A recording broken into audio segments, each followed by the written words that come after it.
大家好，歡迎嚟到社企導航。我嘅頻道會以社工身份同大家分享一啲同長者有關嘅知識同埋社區資源，希望可以幫大家應對老友記喺衰老過程當中有機會出現嘅需要同埋挑戰。如果你鍾意我嘅內容，記得訂閱、讚好同埋分享啦！而家就等我哋開始今日嘅主題啦。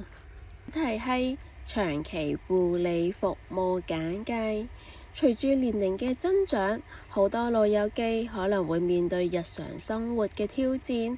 呢一個時候，長期護理服務就成為咗一個重要嘅選擇啦。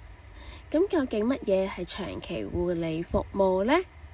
長期護理服務係指按住長者嘅體弱程度，提供唔同嘅長期照顧，當中包括社區照顧服務同埋院舍照顧服務。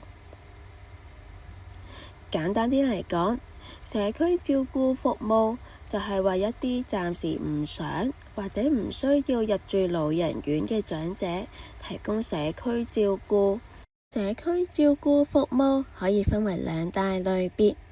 第一係家居為本，提供上門嘅家居清潔、送飯、復康運動等等嘅服務。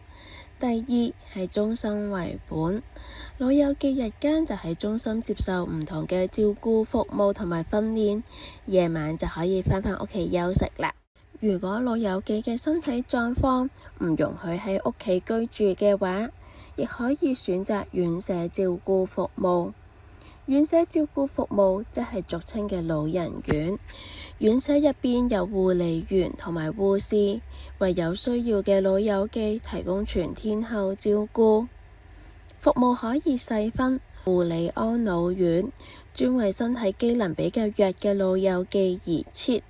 另外仲有護養院，相對嚟講，所照顧嘅老友記身體狀況會比護理安老院嘅老友記更加之體弱。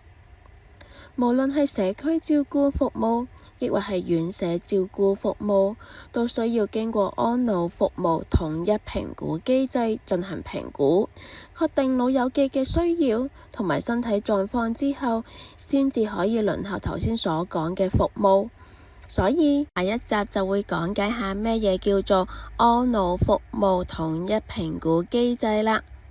希望今日嘅介紹可以幫助到大家了解長期護理服務嘅基本概念。我哋下次再見啦，拜拜。